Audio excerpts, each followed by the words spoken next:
Okay, so the 17th entry into the MCU in chronological order takes us to Black Panther, directed by Ryan Coogler, co-written by Coogler and Joe Robert Cole. The story of Black Panther is pretty much this.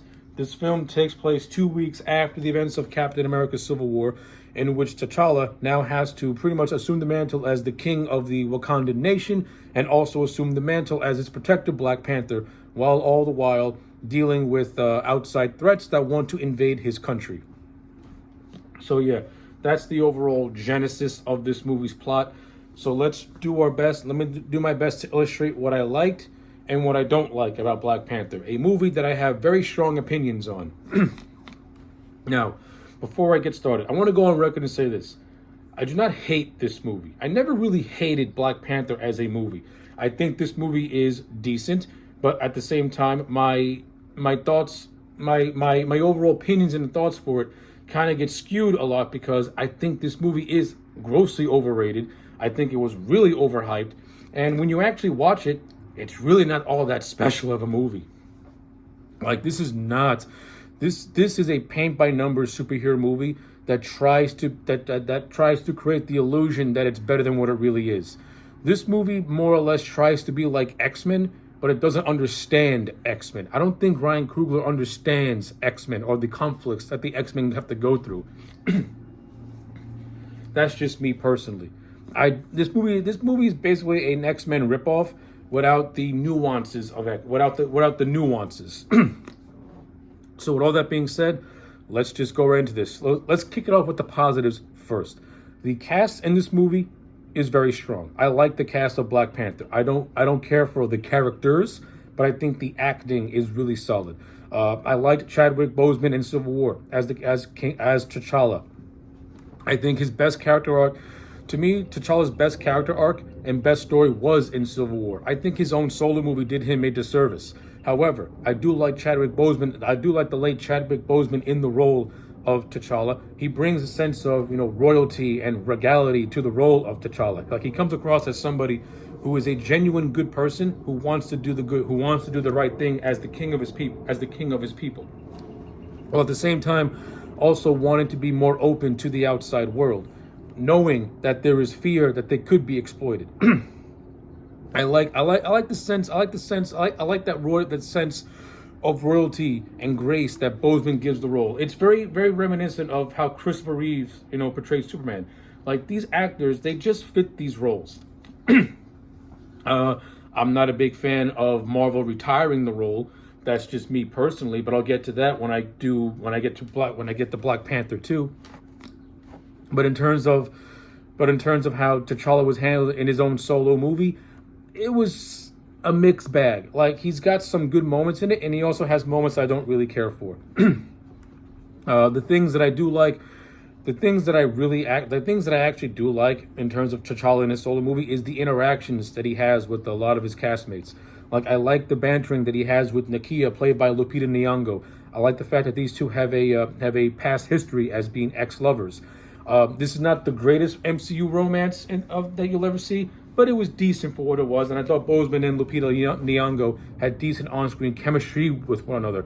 And it's unfortunate that Chadwick Boseman passed away because we never really got a chance to fully have this romance get fully developed. because the groundwork, even though it wasn't spectacular, it was still strong. It was a still strong enough foundation where you can build upon that. Because it really was. And I just think Nakia is just a badass character. I thought she had a lot of cool fight scenes, and I like Lupita Nyong'o as an actress. So that was cool. I also like the interactions that he has with Ayo, played by Danny Gurria, who was Michonne from The Walking Dead. I like how the character of Ayo, Owakai, I don't know what her name is, I'm sorry. Okoye. I like the character of Okoye. I like how she's like very loyal to the Wakandan nation. I like the little quirks that Danny Gurria gives her. And like Okoye could have been a borderline just stoic character with no personality whatsoever. Thankfully, Danny Gurria has charisma, and she was able to give a stock character some personality. And I actually like a lot of the scenes that Okoye has and where she's bantering with T'Challa. I like the banter she has with Nakia. I like the fact how she thinks wearing a wig is undignified, and I like how she hates to use guns and thinks that they're very primitive. It's very reminiscent of Obi-Wan Kenobi from the prequel trilogy. And she does have some cool fight scenes peppered throughout the movie. I think when Killmonger takes over Wakanda, I think Okoye as a character goes from being someone who's really smart to being someone who is just completely dumbed down to the point where you want someone to slap her across the face and be like, dude, who cares about your loyalty to the king? The man's clearly a psychopath, and you're clearly going along with a psychopath instead of using your common sense. I think Okoye's character kind of gets dumbed down to the point for no apparent reason. Because once Killmonger takes over the role as leader of Wakanda, I would have not had Okoye be blindly loyal to this man. I would have still had her be loyal to the real royal family, which is T'Challa, and his mother and sister, and pretty much have a thing where she's working behind Killmonger's back to ensure that they overthrow him, instead of her having this blind loyalty, pretty much forcing an unnecessary character arc for her that she didn't really need because it was so forced and hammed in. So yeah, I like Okoye as a character. I don't like some of the decisions that they made with said character, if that makes any sense. You have Letitia Wright, who plays Shuri. Listen, I think Letitia Wright's a decent actress. I like the on-screen chemistry that she has with T'Challa. I buy them as being brother and sister. I just think that Shuri is annoying as all hell. I do not like her whatsoever. I think her humor is cringe. She's not funny. She tries too hard. And you cannot sell me for a minute that she is on this, that her genius can rival that of Bruce Banner or Stark. Hell, I am waiting for the MCU to convince me that she can be more smarter than Reed Richards, who is the smartest man on the planet. You can take that shit and throw it in the ocean, because that's never going to happen. Because to me, in order for the MCU to make Shuri smart, they got to make everyone around her look dumb, which is questionable because some of these characters have done more than Shuri could ever do. Yeah, Shuri lives in a nation of advanced technology and stuff like that. Okay, I understand that, but let's call a spade a spade. Tony Stark was in a cave with a box of scraps and he made an Iron Man suit. He didn't have advanced technology. So to say that Shuri is more smarter than Tony Stark, yeah, laughable. Watch the first Iron Man movie. That can kind of give an argument as to, yeah, Shuri, you're not as smart as you want to pretend you are. So yeah, Shuri to me is the weakest part of this movie, not because of her performance, but because I just think the writing for her is so cringe and not natural at all. And she makes a lot of these really off-color jokes, like she called Everett K. Ross a colonizer. She makes reference to she calls him a white boy that she has to fix, making a reference to Bucky. Like these jokes are not funny. They're not funny whatsoever. They're cringe. They're terrible. Speaking of Everett Ross, Martin Freeman returns as said character after being established in Civil War. Unlike Civil War, where he's just a glorified cameo, in this movie, his role is a little bit more substantial because he helps the Wakandans once they get invaded by Killmonger. So I like that stuff. That was pretty cool. Ross had a little something to do, got a little chance to get his hands dirty, and he's actually very capable. And he was actually very capable and held his own. So I like that stuff, and I also like the on-screen chemistry between Freeman and T'Challa and Boseman. I think they played off each other really, really well, and that's actually some subtle comedy between those two, where it's actually kind of humorous in a way, and it's not being forced. So I like that stuff. Andy Serkis, he returns once again as Ulysses Claw. We see him with a prosthetic arm that he made from the vibranium that he has stolen. I like Andy Serkis as the character of Ulysses Claw. I thought he was a lot of fun in this movie. The first hour is basically him as more or less as the lead villain, and it pays off. And actually, one of the better action sequences, and when they go to Korea, when they're in Korea, and you have T'Challa, Nakia, and Okoye pretty much trying to apprehend Claw, and you have this thrilling chase scene throughout Korea where the Black Panther is trying to take him down, and you have Claw using his robotic arm to try and hold him back. Fun action sequence, probably the best action sequence in the entire movie, my opinion. And I just like Andy Serkis in the role. You know, I wasn't a big fan of killing off his character at the midway in the second half of the movie. That was a mistake because you basically lose, to me, the more interesting villain who's clearly having much more fun in the role, and it's just, and any circus is just a joy to watch. Like, he's so over the top, and he's so over the top and borderline a cartoon villain, but I'm just so entertained by him. And not only that, when you watch at the opening prologue, it's established that Killmonger's father had dealings with Ulysses Claw, which is what led to his brother accidentally killing him in the opening prologue of the movie. So yeah, Killmonger, Claw actually, and none of that, Claw is also known for is branded by the Wakandans because he stole from them. So like, you could have done more with Claw's character instead of just killing him off. I think that was the biggest mistake, because once Killmonger takes over as the lead villain, that's honestly where I start to lose interest. And it's not because I don't like Michael B. Jordan as an actor. The exact opposite. I actually do like Michael B. Jordan as an actor. I think he's a very charismatic actor. And I think performance-wise, he did a good job at portraying Killmonger. He had that right amount of menace. He had that right amount of just intimidation to him. He had a lot of conviction as the character. I just think the writing of Killmonger is a little confused. So basically, they try to write Killmonger like he's Magneto. The problem is, you don't understand Magneto. Magneto is not this character. Everyone thinks that Magneto is this genocidal maniac who wants to kill everyone. He actually doesn't.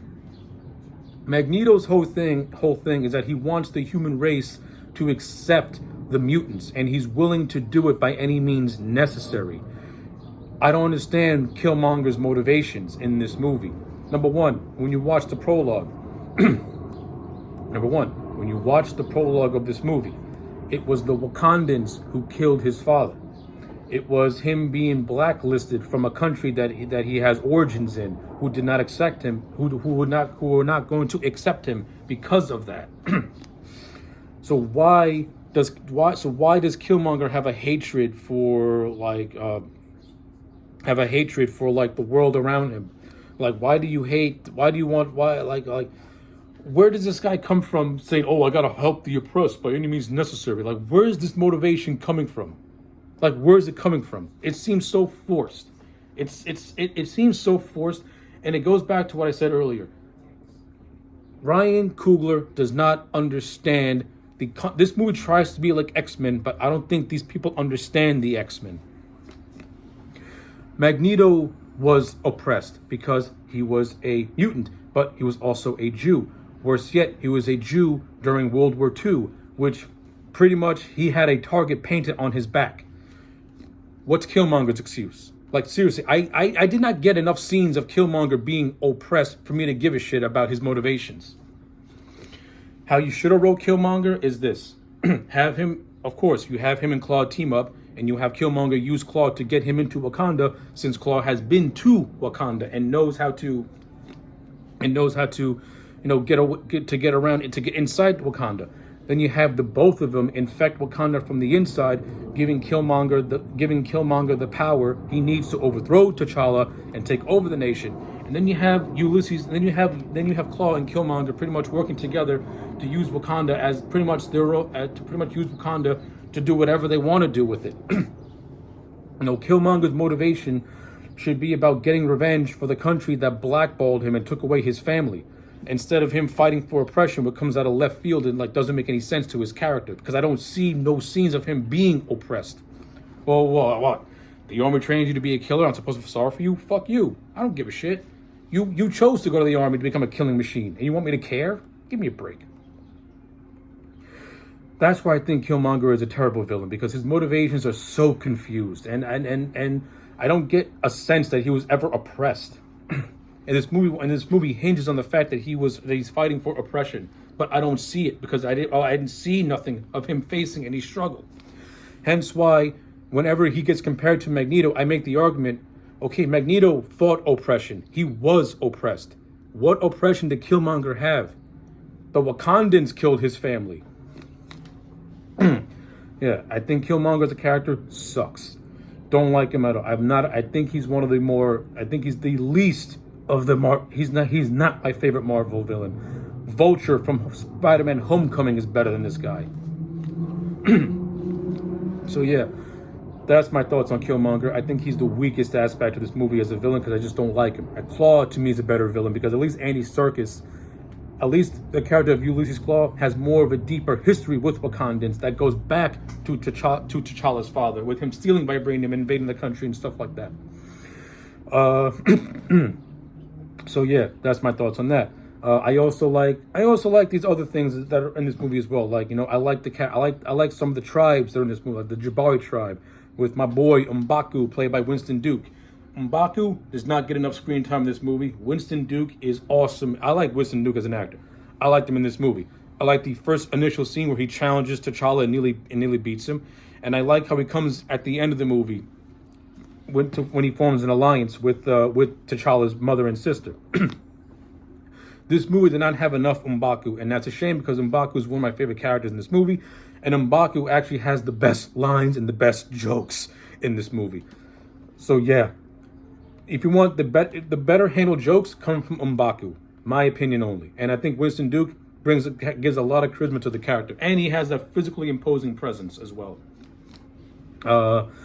In terms of this movie's action sequences, like I said, they're not all that great. The best one is the chase in Korea, and then everything else in between. And this movie doesn't really have a whole lot of action, to be honest with you. This movie kind of drags its feet a lot, and it takes a while to get to some interesting stuff. And the action that you do get, it's kind of just stock and generic, just superhero fanfare with nothing really all that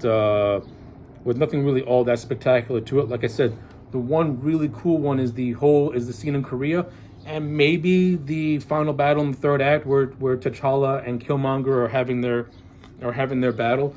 But that's pretty much it. Other than that, the action in this movie is kind of forgettable. It's not dynamic at all. Okay, I take it back. The second best action sequence is M'Baku versus T'Challa, when M'Baku answers the challenge to try and take the throne from T'Challa. That was a nice little fight scene that goes back to the whole tribalistic attitude of Wakanda, which is also confused because they're an advanced society, yet they still do these trial by fire type of things, and it's kind of weird. It's kind of like, doesn't really make a whole lot of sense. But that's whatever. What else do I want to cover? Oh yeah, like there's some. Oh yeah, Angela Bassett. She's in this as Romana. She has a good performance, but her character is, she's okay for what she has to work with. Nothing really all that fancy. Like I said, some of the action sequences in this movie, not all of them are great, but it is what it is. It is entertaining in some aspects. And like I said, you have Forrest Whitaker plays the character of Zuri, who is more or less like a mentor figure to T'Challa. And we also find out that it was actually Zuri who was the one that ratted out, T'Chaka's brother to him, which is what caused T'Chaka to go to confront his brother in the opening prologue. So yeah, that was okay as well. Yeah, I think that's pretty much it. That's pretty much all I got to say when it comes to Black Panther as a movie. I mean, I don't like the ending where Killmonger gives this really, really freaking cringe speech about slave ships and bondage and crap like that. Like, motherfucker, stop. Just stop it. Stop it. But yeah,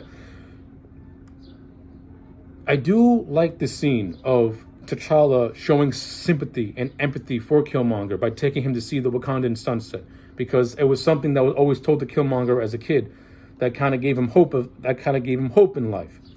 I do not like the speech, because I think the speech that Killmonger gives about slave ships and bondage undercut what could have been a nice tender moment. And instead of dying in peace, he still dies with hatred. Basically saying that Killmonger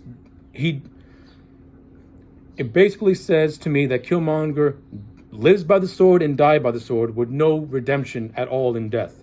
Kind of stupid.